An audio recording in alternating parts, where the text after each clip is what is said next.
To, yanzu mun dawo kamar yadda muka yi bayani a da. Bayan ka shiga meeting din, yanzu ka shiga zoom he. Bayan ka shiga zoom, za ka iya ka danna wannan meet and chat din, za ka iya shiga meeting na rogawa. Abu na gaba da mu duba shi da kuma kamar yadda muka nuna farko, ba tare da ka shiga zoom ba za ka iya shiga meeting idan an turo ma. Haka ko da bayan ka yi login din, za ka iya danna wannan join din. Idan ka danna shi ɗaya ne da wancan na farko da muka nuna. So kana cikin zoom ne yanzu, sai wani ya tura ma ID din shi ya ce da Allah ka shigo meeting ta watakila ta WhatsApp, sai ka ɗauki ID din kawai ka sa a nan, sai ka danna join. Kamar yanzu ina danna ID a nan, kaga ya nuna min join din ya zama blue, sai ka canza sai ka shiga. So ɗaya ne da wancan na baya da muka nuna. Abu na gaba da mu nuna shine yanda za ka iya abin nan creating meeting. Yanzu kai kake so ka yi creating zuwa wani lokaci na gaba. So kana danna wannan zai buɗe ma wannan pejin. Idan ya buɗe ma wannan abin nan pejin na gaba, za ka ga nan akwai meeting ɗin, za ka iya rubuta meeting. Kamar amin kana iya smart exploration meeting alal misali. So wannan kana iya ka rubuta abin da kake so na heading na abin da za a yi magana a kai watakila na meeting din. Sannan wane date kake so, wane lokaci kake so, wace rana, sai ka zaɓa nan. Daga wane lokaci zuwa wane lokaci, ko daga wane sa'i zuwa wane sa'i, sai ka zaɓa. Kamar daga 12 zuwa karfe 11, wai zuwa karfe 1 ko karfe 2. Kuma wane time kake so ka yi amfani da shi. Saboda in kana so ka yi amfani, kamar yanzu na rubuta zai je da time ɗin Istanbul ne. So abu na gaba kuma za ka gane ya rubuta repeat. Kana son shi wannan meeting ɗin ya kasance abu ne mai ci gaba, ko da a'a da an yi shi shikenan. Never yana nufin a'a so ɗaya za a yi shikenan an gama. Amma idan ka danna wurin kuma, za ka ga zai nuna ma kullum, kowane rana, ko kuma kowane sati, ko kowane duk bayan sati 2, ko kuma duk bayan wata 1, ko kuma duk shekara kake son meeting ɗin. So idan wannan kana iya zaɓen yanayin da kake so. Idan ka zaɓi yanayin da kake so ɗin, shine sai ka abin nan, wannan sai ka yi setting ɗin shi. Amma in na lokaci ɗaya ne, ko kana iya sa never, ko ka bar shi. Never ɗin yana nufin none a nan kenan, sai ka bar shi.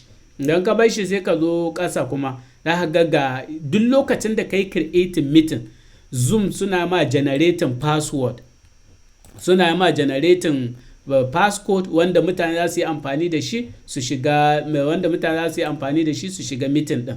So kaga wannan sun mun generating, yayin da zan tura mutane za su tura har da wannan passcode din.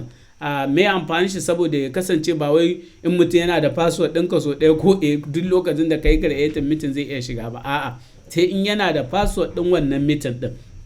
Abu na gaba kuma akwai enable waiting room. Wannan enable waiting room ɗin yana cewa yayin da mutum ya shigo Zoom, ka yi gayyaci mutum meeting, yayin da ya shigo ba kai tsaye ba ne kawai zai faɗo ma.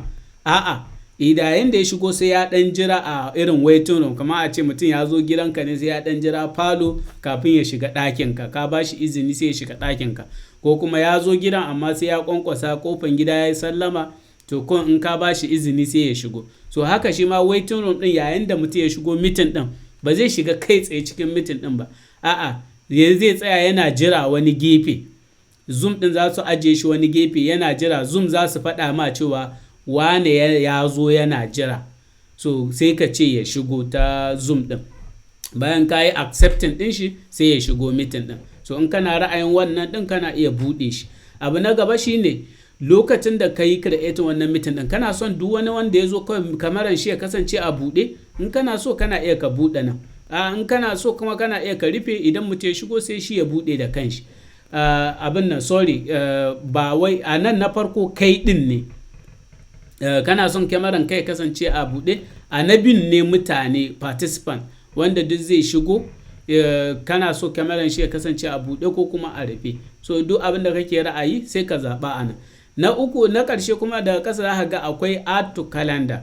Wannan yana nufin idan kai creating meeting ɗin, ya sa ma shi a calendar ɗinka. Kamar mafi yawa waɗanda suke amfani da calendar, ɗaya da kamar ni ina amfani da calendar sosai, Google calendar. So idan kana creating meeting ɗin, zai sa ma shi a calendar ɗinka, saboda time ɗin na zuwa ko kuma irin 5 minutes ko 30 minutes kafin lokacin, minti 30 kafin lokacin, kalanda zai iya reminding ɗinka ya tuna ma cewa kana da meeting fa lokaci kaza.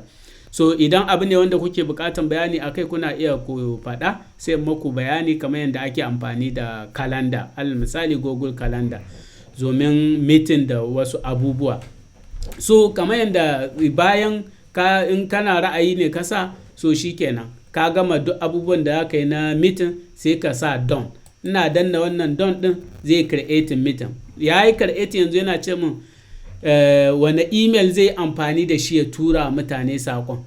So alal misali idan ina ra'ayi ina cewa ya amfani da Gmail. Idan na danna Gmail din zai buɗe Gmail da bayani kan meeting din. Kaga ya rubuta kamar Smart Exploration Meeting, da kuma ya rubuta waye ya buɗe meeting din, da kuma wane time zuwa wane time, wace rana, duka za ka gan shi ƙasa. Sannan ga link din da nake ce muku, yayin da kai creating meeting din, Zoom din za su yi creating wannan link. So wannan link din mutum kana tura mai, yana zuwa wajen shi zai iya danna shi sai ya shiga meeting din.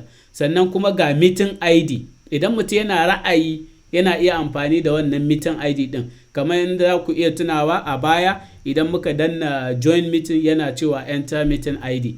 So yayin da ka sa meeting ID din ka danna join, sai ya ce ma ka sa passcode din, sai ka sa wannan password din sai ka shiga meeting din. So wannan kana iya tura mutane ta email. Idan kuma kana ra'ayi ne kana iya ka kwashe shi sai ka tura mutane ta abin nan, ta WhatsApp ko ta wani abu daban. So yanzu al misali a ce mun tura mutane meeting ɗinmu ya tafi. Bayan ya tafi yanzu za mu shiga abin nan, za mu dawo Zoom ɗin. Yanzu a nan kuma kana iya, yayin da ko ka tura email ɗin, ka dawo nan ka sake adan a kalanda in kana ra'ayi, in can baka buɗe ba.